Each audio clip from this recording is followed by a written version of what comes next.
સરસ, એના લોકો સરસ, એની વાતો સરસ, મુલાકાતો સરસ.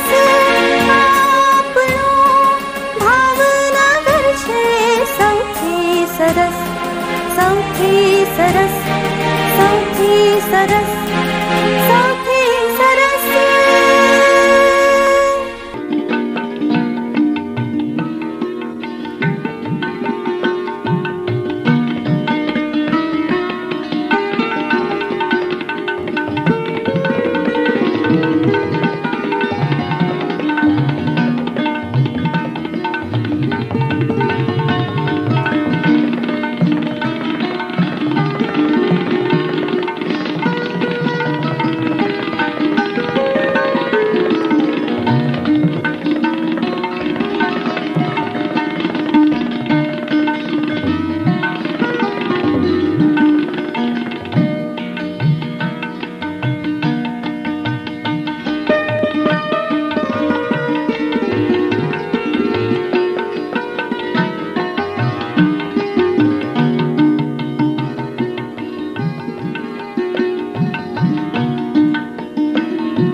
નમસ્તે દર્શક મિત્રો, થોડી ક્ષણો આપને તો એવું લાગ્યું હશે કે કોઈક અદ્ભુત મૂર્તિઓના સંગ્રહસ્થાનમાં આપ પહોંચી ગયા હો. કેટલી બેનમૂન કૃતિઓ આપે જોઈ. આજે આપણું ભાવનગર આવા કલાકારો માટે, કલા સાધકો માટે જરૂર ગર્વ અનુભવે છે. અને આજના આપણા મહેમાન છે આ શિલ્પના, આ ચિત્રોના રચયિતા, મૂર્ધન્ય કલાકાર શ્રી દેવરાજભાઈ સૂત્રધાર. શારીરિક વય 80ની આસપાસ, પરંતુ યુવાન જેવી ધગશ, નવું નવું કરવાની કોઈ ઝંખના અને બહુવિધ પ્રતિભા એટલે શ્રી દેવરાજભાઈ સૂત્રધાર. હા, શહેરની, શહેર બહારની અને રાજ્ય કક્ષાની ઘણી સંસ્થાઓએ એમને કવિ તરીકે, શિલ્પકાર તરીકે સન્માનિત કર્યા છે. પરંતુ એના માટે તો એ માત્ર એક સુખદ ઘટના જ કહી શકાય. દેવરાજભાઈ ઇઝ બિયોન્ડ સચ રેકગ્નિશન. આ તો એમની ઉપર જઈને એ વસેલી વ્યક્તિ છે.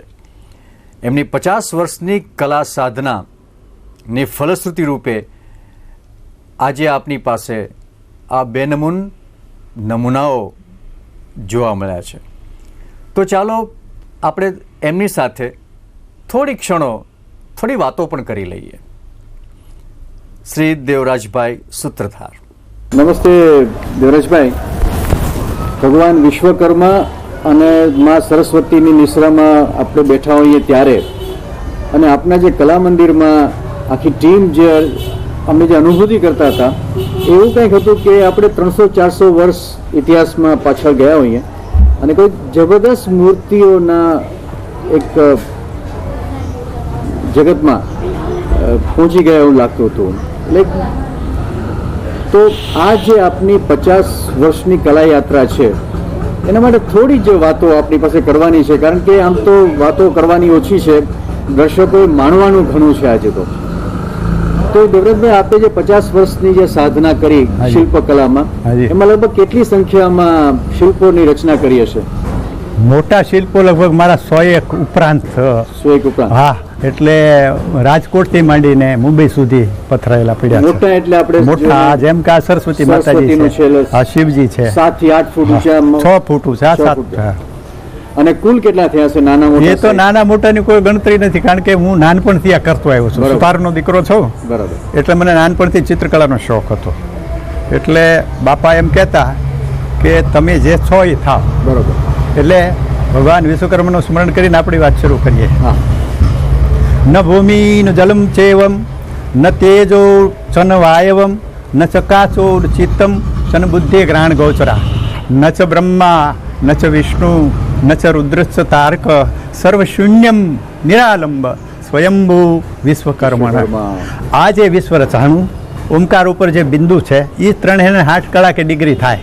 જીઓમેટ્રીમાં 90 ડિગ્રીનો કાટખૂણો જે કહે છે ને, કાષ્ટકોણ એટલે લાકડાનો પેલો કાટખૂણો બન્યો, જેમાંથી વેદના પુરાણમાં આપણા યજ્ઞકુંડો જ્યોમેટ્રિકલ છે બધા, એ બન્યા. એટલે ભૂમિતિ એમાંથી આવી, સ્વર એમાંથી આવ્યા, અક્ષરો એમાંથી આવ્યા, બરોબર. ત્રિગુણાત્મક ગણિત એમાંથી આવ્યું અને 5 તત્વોનું દશાંશ ગણિત એમાંથી આવ્યું. બરોબર.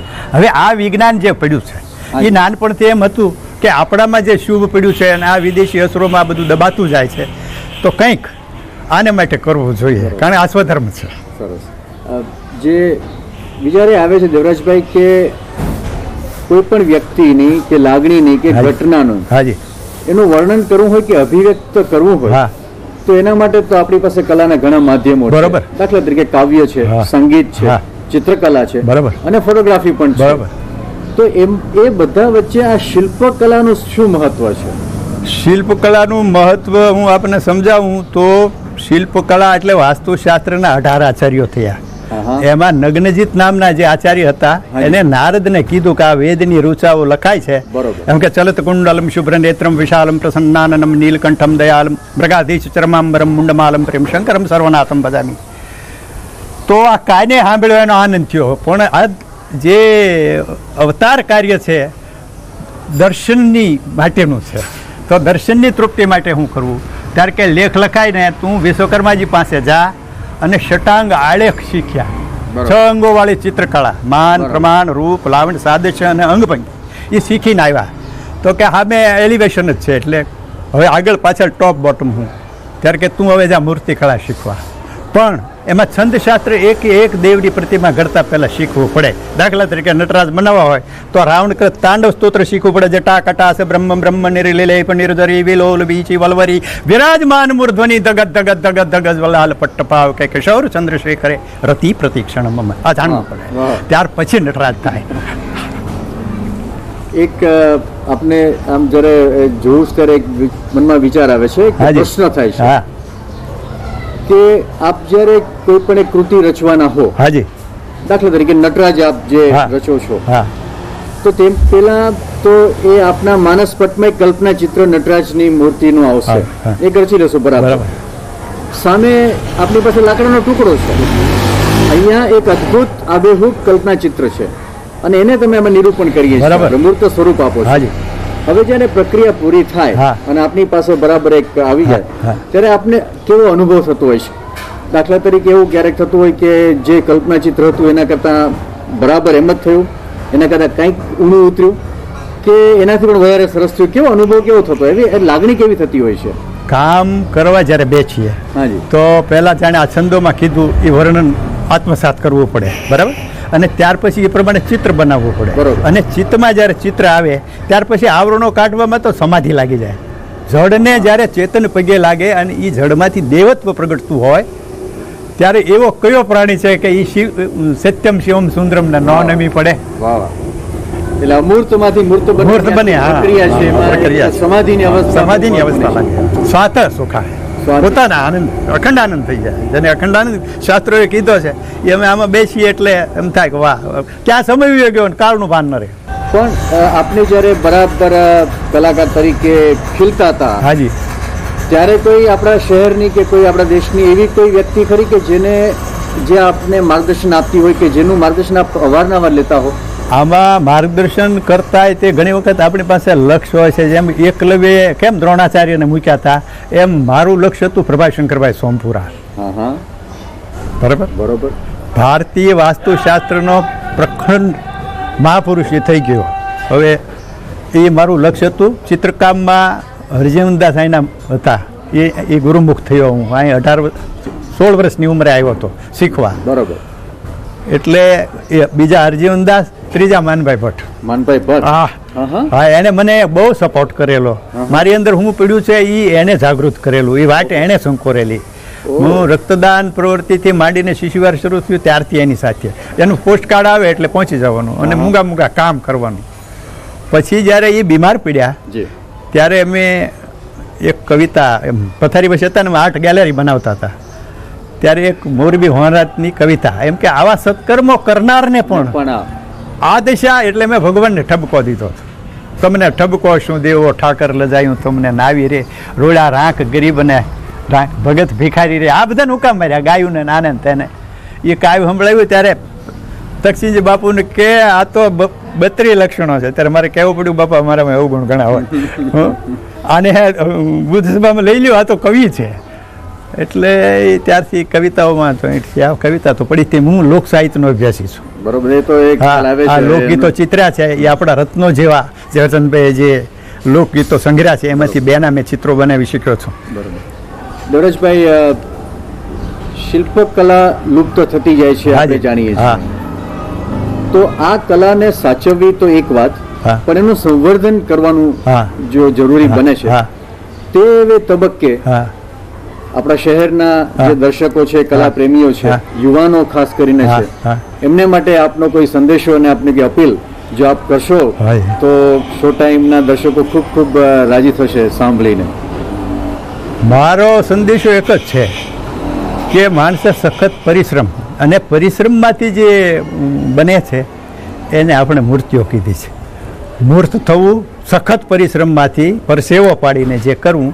આજે જે શિલ્પો બહાર મુકાય છે આપણા મહાનુભાવોને બધા, એ વિદેશી પદ્ધતિ પ્રમાણે મહેનત વગરના માટીનું બનાવી અને બ્રોન્ઝમાં ઢાળી લેવાતા હોય છે. પણ આમાં તો પથ્થરમાં કામ કરનારો વર્ગ છે આખો, સોમપુરા ભાઈઓ છે. અને કાષ્ઠ કલામાં તો અમારે હાવ નામું નખાઈ ગયું છે. એટલે હા, કાષ્ઠ કલા હાવ વિલુપ્ત થઈ ગઈ. બસ વિદેશી ફર્નિચરની જ અનુકૃતિ કરે, એ સિવાય કાંઈ આ સાધના નહીતર લાકડાનું 12 શાક બનતું, એમાં ઉપર ગણપતિ કોરાય, મારે ટોડલે બેઠો રે, કળાયેલ કાં બોલે, ઉગમણા બારના ઓરડા દેજે, તલક ગોખાળા, એ સરખી સાહેલીનો સાથ દેજે, વાતુના હિલોળા. આ બધું ભૌતિક વિજ્ઞાનમાં માલપાથી માનવી વયો ગયો. પણ કોઈ તો સંસ્થાઓએ કે યુનિવર્સિટીએ, કોલેજીસમાં આ કેવી રીતે એને કરવું જોઈએ કે એના વિશે આપ કોઈ સૂચન આપો છો?